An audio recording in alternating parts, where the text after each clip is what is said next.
제가 이런 이야기를 읽은 적이 있어요. 옛날 어느 마을에 정승이 살았어요. 우리가 정승 그러면 삼정승을 기억하잖아요. 영의정, 좌의정, 우의정. 그러니까 이제 최고의 권력을 가진 사람, 정승이라 그럽니다. 이 정승집 문턱은 매일 아부하려는 사람으로 넘쳐났습니다. 왜? 한 잔 한번 얻어볼까 싶어서. 그러던 어느 날 정승이 정말 아끼던 강아지가 죽었어요. 이 소식이 동네와 이웃 마을로 퍼지자 그 마을뿐 아니라 인근 마을에 사는 모든 관리와 선비들이 줄을 지어서 조문을 하러 왔어요. 그 찾아온 사람들이 강아지 무덤 앞에 엎드려서 통곡을 하면서 마치 자기 가족을 잃은 것처럼 슬퍼하는 거예요. 정승이 그 모습에 흡족해하면서 이렇게 얘기합니다. 내 덕망이 높으니 사람들이 미물의 죽음에도 진심이구나. 그랬어요. 자기 덕망이 너무 높아서 자기 집 강아지가 죽었는데도 사람들이 찾아와서 그렇게 애통해 하더라는 거예요. 세월이 흘러서 이번에는 정승 본인이 세상을 떠났어요. 그런데 강아지가 죽었을 때와 전혀 다른 일이 벌어집니다. 강아지가 죽었을 때는 문전성시를 이루던 그 문턱이 쥐 죽은 듯이 조용한 거예요. 가끔 사람들이 왔다 갔다 하지 정말 너무 조용한 거예요. 이 광경을 지켜보던 동네 한 노인이 이렇게 말합니다. 사람들이 정승에게 절을 했던 게 아니라 정승이 쥐고 있던 권력에 절했던 거예요. 권력이 없는 정승은 어제 죽은 개만도 못한 법이죠. 권력이 없는 정승은 어제 죽은 개보다도 못해. 정승집 개가 죽으면 조문가도 정승이 죽으면 조문가지 않는 이 서글프고 쓸쓸한 삶의 현실, 이걸 표현한 사자성어가 인생의 모든 것은 언젠가 덧없이 다 사라진다고 하는 인생무상입니다. 열심히 살아서 혹은 운이 좋아서 세상 사람의 부러움을 받고 살 수 있습니다.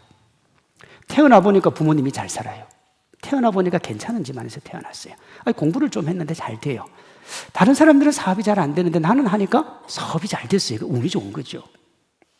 그래서 사람들에게 존경과 사랑도 받고 행복한 인생을 살 수 있어요. 그러나 그것이 무엇이든 언젠가는 잊히고 사라지는 거예요. 그게 언제냐? 죽음을 맞으면 그렇습니다. 죽으면 모든 게 끝나는데 이 죽음을 피해갈 수 있는 인생은 아무도 없는 거예요. 인간은 울면서 세상에 옵니다. 그 눈물 나는 인생 살기 싫어서 하루라도 행복하고 하루라도 즐겁기 위해서 정말 피나는 노력하고 살지요. 그렇게 해서 인생에 웃을 때가 조금 있기는 있습니다만은 그 웃음으로 사는 게 아니라 또 고단하죠. 우리가 그렇게 살고 있잖아요. 그렇게 인생을 살고 마지막 갈 때는 올 때처럼 울고 가요. 어떤 사람이 이 인생을 이렇게 말했어요. 인생은 울음으로 시작하고 인생을 살면서 잠시 행복하고 긴 고통의 시간을 보내면서 자주 죽음을 노래한다. 맞죠? 이래 살아서 뭐 하나, 죽어야지. 내가 왜 이렇게 살아? 우리 그런 거 다 알고 살아요. 한 번쯤 인생을 살면서 죽음에 대해서 죽어야 되겠다라고 말하지 않거나 고민하지 않는 사람은 거의 없거든요. 이분 얘기입니다. 그런데 정작 죽음 앞에서는 살고 싶음의 간절함을 생의 마지막 눈물로 호소한다. 그러니까 죽어야지 그러다가 딱 죽음의 순간이 오면 어떻게 한다는 거예요? 내가 왜 죽어야 되냐. 그래서 여러분 연세 드신 분들이 나 죽어야지 하는 말이 뭐라는 거예요? 그게 거짓말이라니까요. 장사하는 분들이 미치고 팝니다. 미치고 왜 팔아요? 그것도 거짓말이고 연세 드신 분들이 나 죽어야지 하는 것도 거짓말이에요. 왜 모든 사람이 어떤 삶을 살아도 눈물로 생을 마감할까요? 실존주의 철학자 키에르케고르는 죽음에 이르는 병이라는 책에서 뭐라고 그랬느냐? 모든 인간이 죽음이라고 하는 불치병을 가지고 있기 때문에. 무슨 병이요? 불치병이에요. 이거 못 고쳐요. 죽음은 못 고쳐요. 사람은 누구라도 그가 이룬 것이 무엇이든 죽음과 함께 모두 사라지기 때문에 우리가 사는 그 어떤 치열한 삶도 결국은 덧없는 거예요. 우리가 누리는 어떤 세상의 좋은 것도 덧없이 사라진다 이 말이에요. 이렇게 우리가 어떤 삶을 살아도 그 삶을 무의미로 만드는 죽음의 문제, 이것 때문에 고통하고 아파하고 슬퍼하고 절망하는 그 인생을 보시고 우리 예수님이 이 땅에 오셔서 그 문제를 해결해 주셨다 이 말이에요. 그걸 요한복음 3장 16절은 이렇게 얘기해요. 하나님이 세상을 이처럼 사랑하사 독생자를 주셨으니 이는 그를 믿는 자마다 멸망하지 않고 뭘 얻는다고요? 영생을 얻게 하려 하심이라. 성경이 66권인데 여러분, 성경에 수많은 말들이 있습니다. 윤리적인 말도 있고 도덕적인 말도 있고 인생을 성공하는 말도 있고 다 있는데 가장 중요하고 가장 강조하는 게 뭐예요? 영생이라고요. 영생이요. 예수님을 믿으면 죽음의 노예가 되지 않습니다. 죽음으로 끝나는 슬픈 인생을 넘어 모든 사람이 소망하는 영생을 얻는 거예요. 그러면 어떻게 살아도 허망하고 헛된 인생이 어떻게 살아도 의미 있고 가치 있는 인생이 될 수 있는 겁니다. 그럼 이렇게 물어볼 수 있잖아요. 다른 종교는 안 됩니까? 성경은 단호하게 안 된다 그래요. 왜냐하면 예수님만이 영생 얻는 유일한 길이기 때문에 그렇습니다. 요한복음 14장 6절에서 예수님이 친히 그것을 이렇게 말씀하셨어요.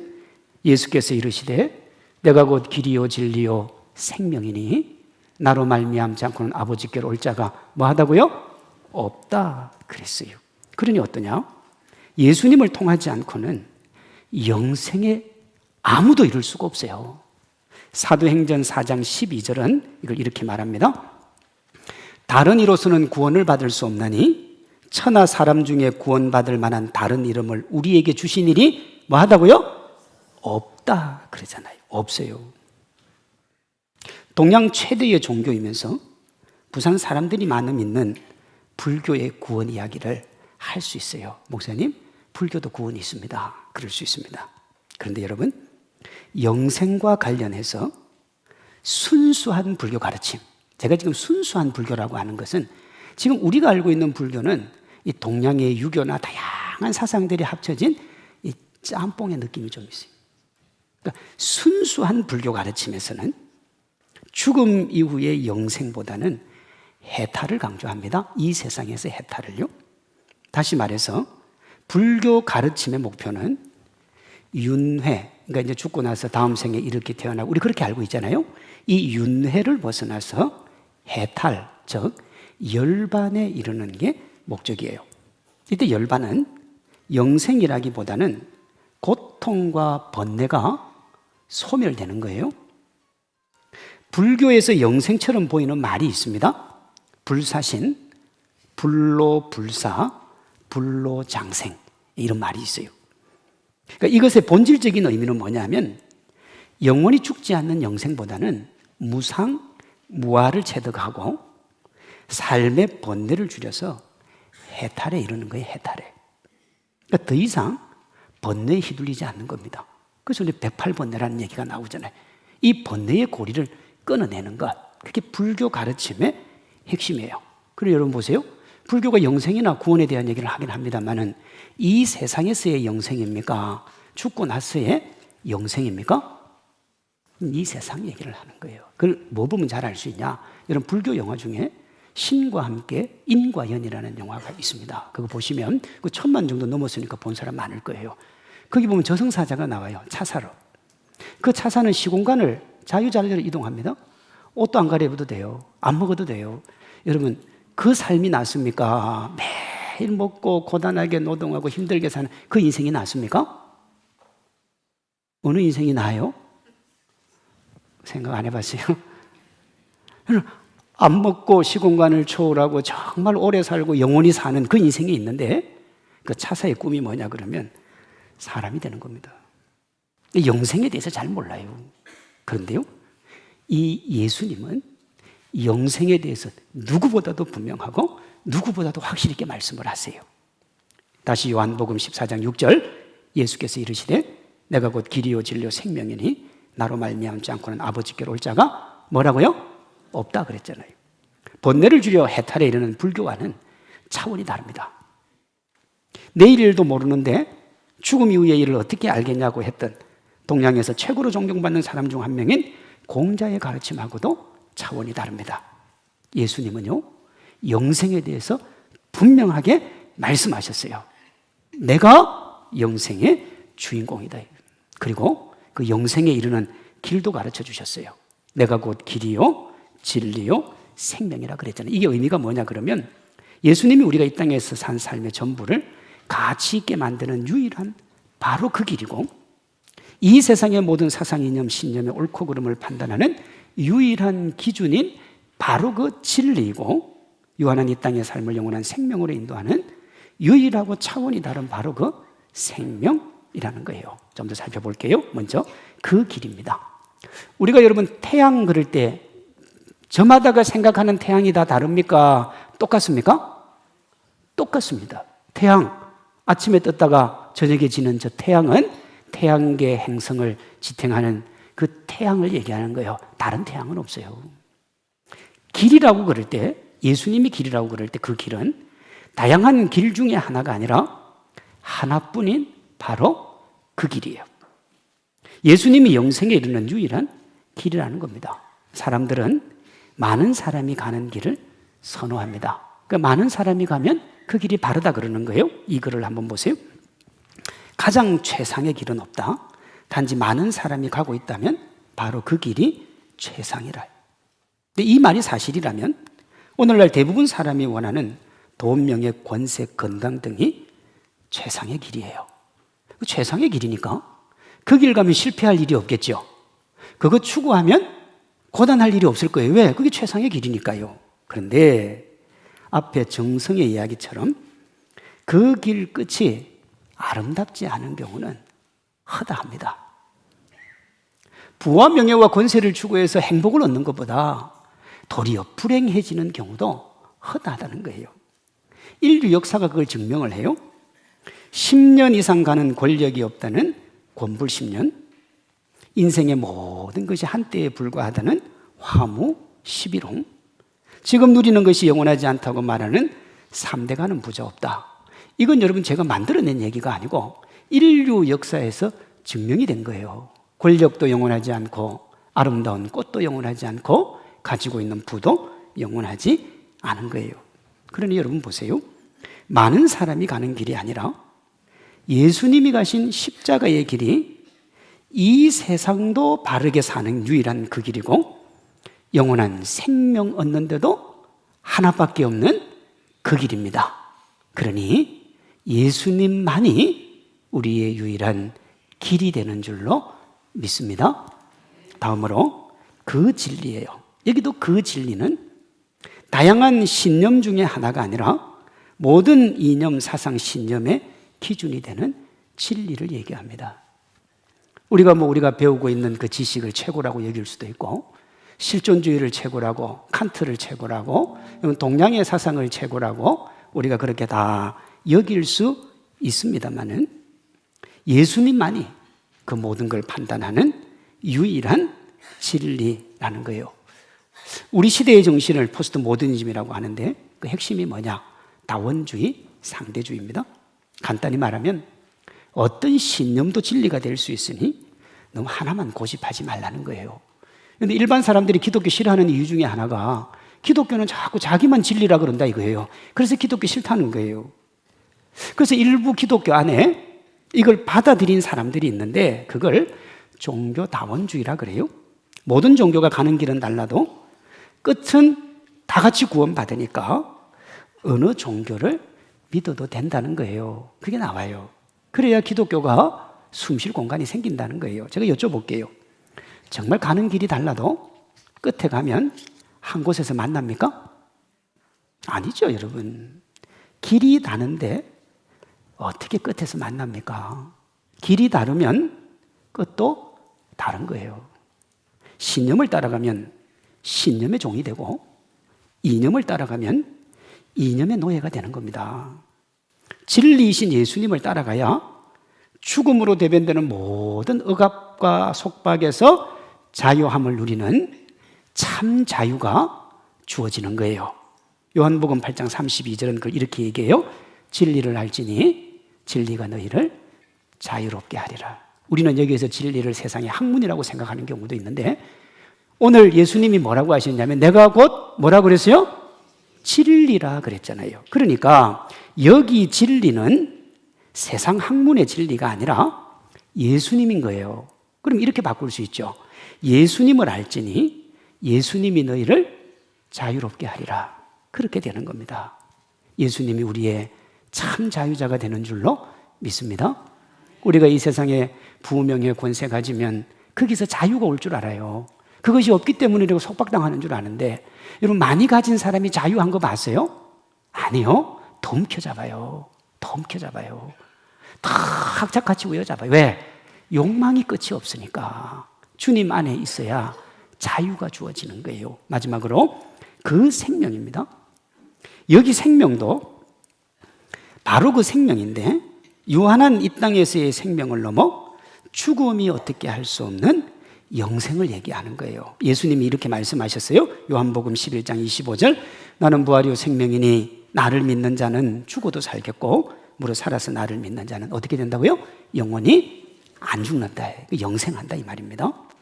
예수님 자신이 부활이요 생명임을 분명하게 보여주는 게 뭐냐? 예수님의 부활 사건이에요. 그래서 근데 기독교 최고의 명절을 부활절이라 그래요. 원래 크리스마스가 아니에요. 부활절이에요. 왜? 생명이니까. 고린도전서 15장 20절입니다. 그리스도께서 죽은 자 가운데서 다시 살아나서 잠자는 자들은 뭐가 됐다고요? 첫 열매가 되셨다. 첫 열매가 되셨다. 그 예수님이 살아나셨으니까 이제 예수님 믿는 모든 사람이 다 어떻게 된다는 거예요? 예수님 안에서 죽음으로 끝나는 게 아니라 영원한 부활의 생명으로 다시 일어서게 된다는 거예요. 그러니 성경 고린도전서 15장 16절, 20절, 22절을 보면 예수님의 부활은 우리의 생명을 위한 것이다. 그렇게 말해요. 만일 죽은 자가 다시 살아나는 일이 없으면 그리스도도 다시 살아나신 일이 없었을 테요. 그러나 이제 그리스도께서 죽은 자 가운데서 다시 살아나서 잠자는 자들의 첫 열매가 되셨도다. 아담 안에서 모든 사람이 죽은 것 같이 그리스도 안에서 모든 사람이 뭘 얻는다고요? 삶을 얻는다. 여기 삶이 뭐예요? 영생이란 말이에요. 영원한 생명을 얻는 거예요. 죽음이 생명을 삼켜서 인간이 죽음의 불치병에 걸린 거예요. 원래 인간은 생명밖에 없었어요. 근데 죽음이 생명을 삼키는 바람에 인간에게 죽음의 불치병이 돼. 불치병이니까 고칠 수 있습니까? 못 고칩니까? 못 고칩니다. 그래서 모든 인간은 자기가 죽음이라는 불치병에 걸린 것을 다 알아요. 여기 나는 죽지 않는다 손 들어봐요. 나는 확신한다. 죽지 않는다. 없잖아요. 그러니까 다 알아요. 왜? 인류 역사에 죽지 않은 사람 아무도 없었기 때문에. 그런데도 사람이요, 영생의 소망을 버리지를 않아요. 다 죽는 거 아는데도.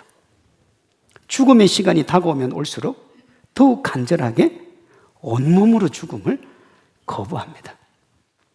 제가 이거 잘 보여주는 뽕짝을 하나 찾았어요.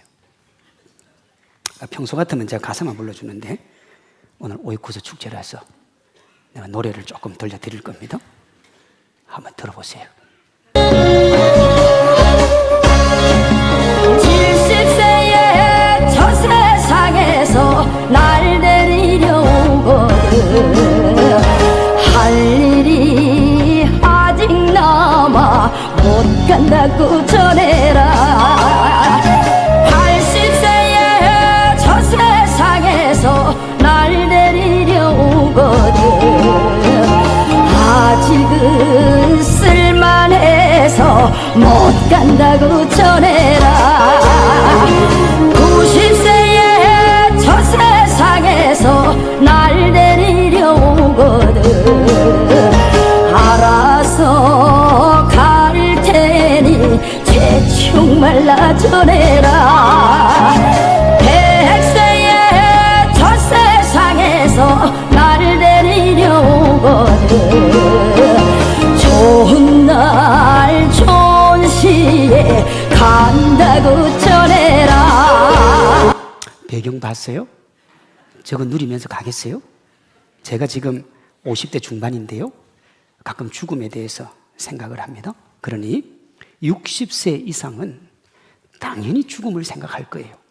그리고 죽음이 나를 데리러 올 거라고도 생각할 거예요. 그렇게 죽음이 나를 데리러 오니까 뭐라 그래요? 알아서 간다잖아요. 내가 알아서 갈 건데 네가 뭐 하려고 마중 나오지 마라 이거예요. 내가 알아서 갈 테니까. 알아서 좋은 날 좋은 시에 가겠대요. 정말 좋은 날 좋은 시에 가겠다는 거예요? 안 간다는 거예요?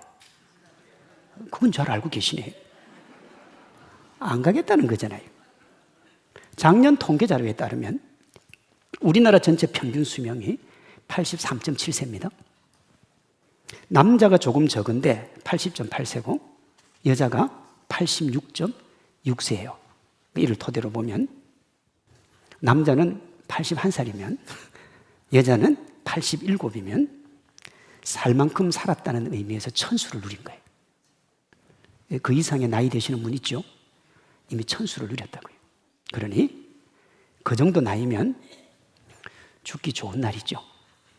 제가 여러분 죽으라고 말씀드리는 게 아니고 가사가 그렇다네요. 가사가 천수 누리시기를 바랍니다. 천천수 만만수를 누리십시오. 그러니까 제 뜻이 아니에요. 가사가 그렇다는 거예요. 그 정도 나이면 죽기 좋은 날이고 죽기 좋은 시간입니다. 죽음이 데리러 오면 순응하는 게 맞아요. 그런데 안 간대요. 온갖 이유를 대면서 온몸으로 죽음을 거부합니다. 자, 다시 그 노래 후반부 들어보세요.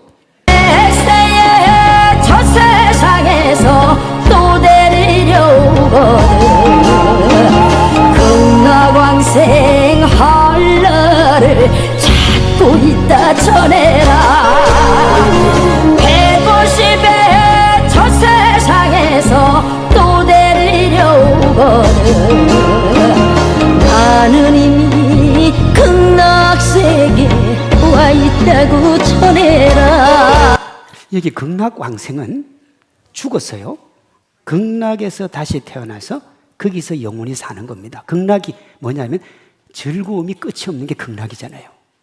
그러니까 극락에서 왕생하는 거예요. 불교나 유교를 믿는 사람들이 가족이 죽으면 사망한 날부터 49일 동안 7일마다 총 7회에 걸쳐서 불교식 제사를 드립니다. 그게 49제라는 거예요. 이 49제에 깃든 고인을 향한 유족의 간절한 소망이 뭐냐면 극락왕생이에요. 고인이 생전에 죄를 많이 지었어요. 근데 이 49제 동안 죄를 씻고 아미타불, 근데 나무 아미타불 할 때 그 아미타불이 다스리는 곳이 어디냐면 극락입니다. 그러니 즐거움만 있는 극락에서 다시 태어나 그곳에서 영원히 살라는 거예요. 그래서 나무 아미타불 할 때 그 얘기는 극락왕생에 대한 염원이에요. 사찰에 가면 극락전 무량수전이 이 극락왕생을 비는 전인 거예요. 거기가. 그럼 다시 제가 100세 인생으로 갈게요. 100세에 데리러 오니까 뭐라고 한다고요? 처음에는 좋은 날 좋은 시에 갈 테니까 신경 쓰지 마라 그랬어요. 근데 다시 데리러 오니까 뭐라고 그랬냐면 극락왕생할 날을 찾고 있다. 그리고 150세에 죽음이 다시 와서 이제 극락왕생하러 가자 그래요. 왜? 죽어서 가는 데가 극락이니까. 그러니까 뭐라고 그랬냐면 내가 어디 살고 있다고요? 극락세계 살고 있다잖아요. 그럼 그 극락세계가 어디예요? 이 세상이 극락세계예요. 가기 싫은 거예요. 온몸으로 죽음을 거부하는 거예요. 우리로 하면 이렇습니다. 나이가 들면 피부 탄력이 줄어들죠. 저도 이 손이 옛날에 정말 고왔거든요. 우리 아내도 저보고 제 손이 진짜 곱다 그래서 예뻐요. 잘 보세요. 근데 요새는 이게 손에 뭐가 이거 씻어버리면 이게 거칠거칠해요. 그래서 이거를 피부 탄력을 뭘로 좀 감추냐 그러면 화장품으로 감추잖아요. 화장품으로. 그래서 나이대별 화장에 대한 우스갯 얘기가 있어요. 20대가 화장하면 화장, 30대가 하면 분장, 40대가 하면 변장, 50대가 하면 위장, 60대가 하면 포장, 70대가 하면 환장하는 거예요. 80대 가면 끝장나는 거예요. 이게 웃자고 만든 얘기인데요. 마냥 웃을 수만은 없는 거예요. 젊었을 때는 어느 정도 화장품으로 커버가 돼요. 요즘 안티에이징이 잘 나와가지고. 그러나 죽음에 가까워지면 아무리 좋은 화장품도 노쇠를 감당을 못해요. 그래서 변장, 위장, 포장, 환장하다가 끝장나는 거예요. 끝장이 나면 이제 내 인생 끝장났나 보다 그래야 되는데 새로운 걸 시도해요. 그 대표적인 게 뭐냐 그러면 성형입니다. 그런데 연세 드신 분들 중에 주름 제거 진짜 많이 하신 분들은 목 밑에 배꼽이 있습니다. 주름 제거를 너무 열심히 하다 보니까 빼고 다 빼고 배꼽이 여기까지 올라가요. 배꼽이 다.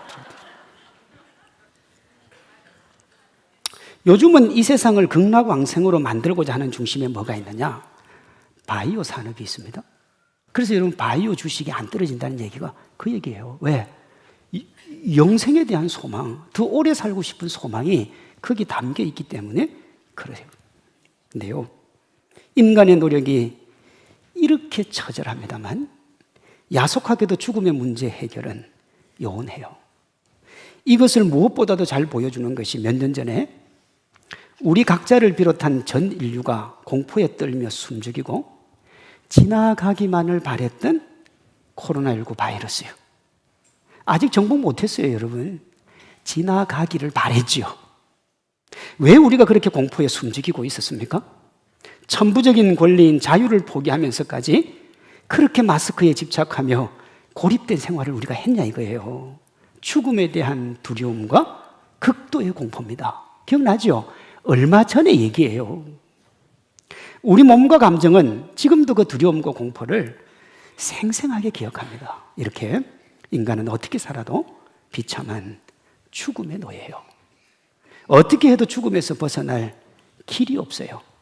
러시아의 대문호 톨스토이가 이 인간 실존을 이렇게 표현을 했어요. 어떤 나그네가 광야를 지나가다가 사자를 만납니다. 사자를 피하려고 물이 없는 우물에 들어가요. 그런데 그 안에 저 바닥에 큰 뱀이 입을 벌리고 있습니다. 내려갈 수도 없고 올라갈 수도 없는 거예요. 내려가면 뱀에게 죽고 나가면 사자에게 죽으니까.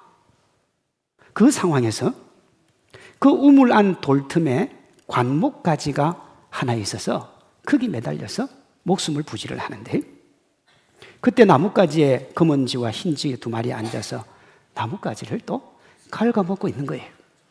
자, 손을 놓으면 뱀의 밥이 되고 가만히 잡고 있어도 결국에는 두 지 때문에 나뭇가지 부러져 가지고 뱀의 밥이 되게 생겼어요. 그렇게 진퇴양난에 처해 있는 중에 자세히 보니까 그 관목가지 잎 안에서 잎사귀고 사이에서 꿀이 흐르는 걸 발견합니다.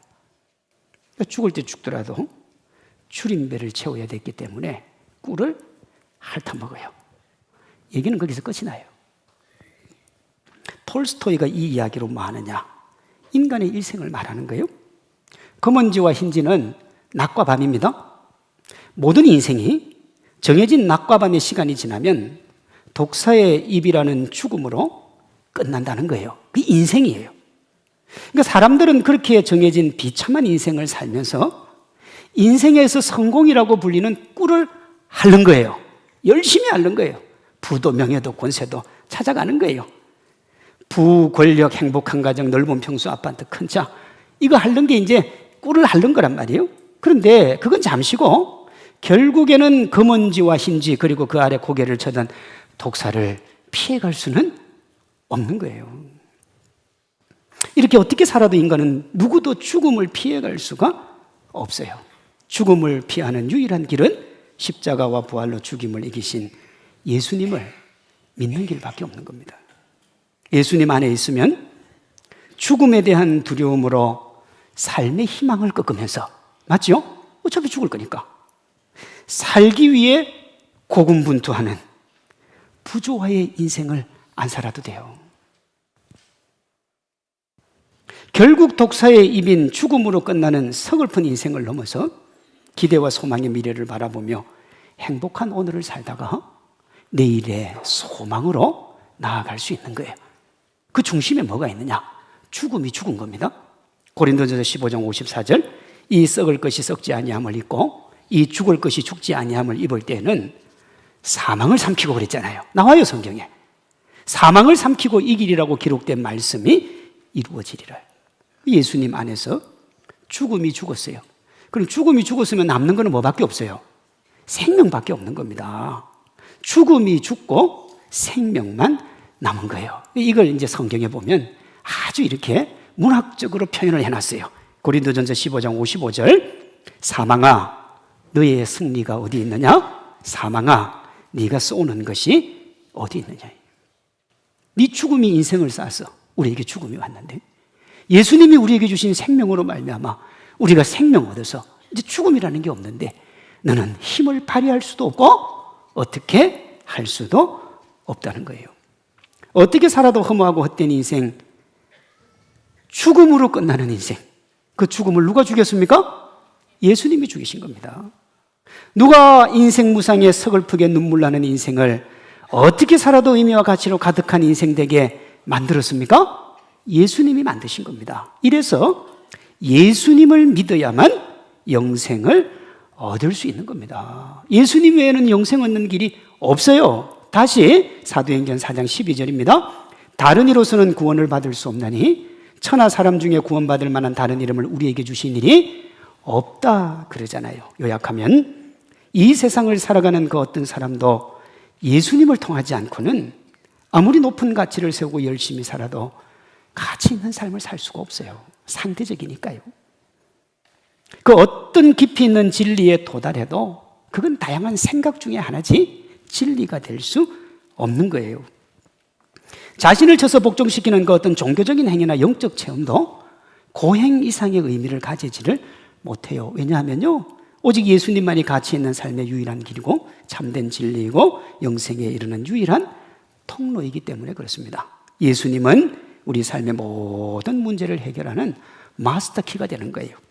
가치 있는 삶의 유일한 길이고 바른 길을 제시하는 유일한 나침반이고 인생의 가장 큰 두려움인 죽음을 이기는 유일한 생명입니다. 우리가 그 주님 안에서 생명 얻고 살면 이보다 행복한 건 없는 거예요. 예수님 밖에서 아무리 열심히 살아도 여러분 그 인생은 어떻게 살아도 허망하고 헛된 거예요. 세상이 제시하는 행복의 실체는 비참함과 죽음을 재촉하는 신기루입니다. 여러분 그 사막을 여행하는 나그네가요 오아시스를 만나면 살아요. 그런데 이게 자칫 잘못해가면 신기루를 만나게 돼요. 사막을 여행하는 사람들 중에 입에 모래를 가득 안고 죽은 사람들이 있습니다. 왜 그러죠? 신기루를 만나서 모래가 뭔 줄 알고요, 물인 줄 알고 자기도 모르게 품하셨는데 결국은 그게 자기 삶을 죽음으로 이끈 거예요. 우리가 인생을 살아가는 부명의 권세가 그렇습니다.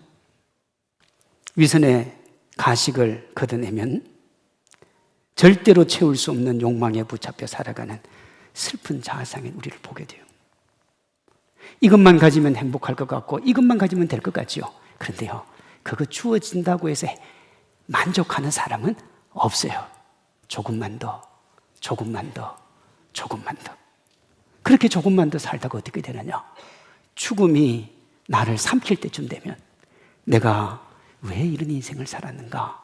그제서야 고민하게 되는 거예요. 욕망에 붙잡히면요, 행복은 미래에 저당 잡히고 오늘은 고단하게 살고 미래는 공허하고 결국은 죽음의 노예가 되어 슬픈 인생을 마감하는 거예요. 요즘 젊은 사람들은 쾌락과 유흥으로 잊고 산다고 하는데 여러분, 잊는다고 잊어질 것 같으면 걱정할 것도 없죠. 산봉우리가 높으면 골이 깊은 것처럼 잊으려고 할수록 더 선명하게 다가오는 거예요. 어떻게 살아도 허망하고 헛된 인생의 결말을 맞을 수밖에 없는 거예요. 예수님이 십자가 죽음과 부활로 이 답답하고 슬픈 인생 뛰어넘는 길을 여신 겁니다. 바른 인생의 유일한 답이요, 모든 생각, 인연, 사상의 기준이 되는 유일한 진리요, 영원한 생명에 이르는 유일한 생명이신 예수님 믿으면 우리가 구원이라는 영생을 얻게 되는 줄로 믿습니다. 사도행전 16장 31절, 오늘 본문 주 예수를 믿으라. 그리하면 너와 내 집이 구원을 받으리라. 우리가 예수님 믿으면 불확실한 미래의 행복을 저당 잡히고 힘겨운 오늘을 살아내는 대신에 예수님과 동행하며 행복한 길을 걷게 될 줄로 믿습니다. 인생에 수많은 갈림길이 있잖아요. 오늘 저와 여러분이 여기 이 자리에 서 있는 건 우리 인생에 놓인 갈림길에서 내가 뭔가를 선택해서 여기까지 온 겁니다. 제가 대학을 신학교를 가고 대학을 신대원을 또 신학대학원을 가고 미국에서 공부할 때도 신학을 공부해서 그 수많은 길들이 있었음에도 불구하고 제가 이 길을 택했기 때문에 목사가 된 거예요. 여러분도 마찬가지예요. 여러분이 인생 앞에 놓여 있는 수많은 길들 중에 여러분이 선택해서 오늘 그 자리에 있는 거잖아요. 이렇게 인생의 갈림길이 있듯이 영혼에도 갈림길이 있습니다. 영원한 죽음의 노예가 될 것인가, 영원한 생명의 자유자가 될 것인가 하는 갈림길이에요. 히브리서 9장 27절입니다. 한 번 죽는 것은 사람에게 정해진 것이요, 다 죽는다 그랬잖아요. 그 후에는 심판이 있으리니 그랬어요. 영혼의 갈림길에서 어느 길로 가게 될지는 죽어서가 아니라 이 세상에서 결정되는 거예요. 예수님 믿지 않는 이는 영원한 죽음으로, 예수님 믿은 이는 영원한 생명으로 나아가는 거예요. 이 자리에 있는 누구라도 예수님의 십자가와 부활이 자기의 영원한 생명을 위한 것임을 믿고 예수님 믿으면 구원의 주인공이 됩니다. 더 이상 죽음을 두려워하지 않는 영원한 생명의 주인공이 되는 거예요. 로마서 10장 13절, 누구든지 주의 이름을 부르는 자는 구원을 얻으리라. 어떻게 살아도 그 결과가 허무하고 헛된 인생을 어떻게 살아도 가치와 의미로 꽉 찬 인생으로 만드는 유일한 길은 예수님을 구원자로 받아들이는 거예요. 이렇게 보니 어떠냐? 죽음의 두려움을 뛰어넘는 영생을 확보한 후에 이 땅을 살아가는 인생보다 행복한 인생은 없어요. 죽음에 대한 두려움을 걷어내고 살잖아요. 영생을 얻었으니 개똥밭이라도 이승이 좋다며 살기 위해 몸부림칠 필요는 없어요. 굳이 죽을 필요도 없지만 굳이 더 살기 위해서 몸부림칠 필요도 없는 거예요. 이름을 남기기 위해 과도한 수고를 하며 죽음의 두려움을 달고 살 필요도 없는 거예요. 이 자리에 있는 모든 분들이 예수님 믿고 하나님 자녀가 되어서 어떻게 살아도 허무하고 헛된 인생을 어떻게 살아도 가치와 의미로 꽉 찬 복된 인생의 주인공들 되시기 바랍니다. 그 위에 전능하신 예수님이 채워주시는 먹고 입고 마시고 여러분이 기대하고 바라는 생계의 축복도 차고 넘치게 누리는 진실로 행복의 주인공들 되시기를 주님의 이름으로 축원합니다.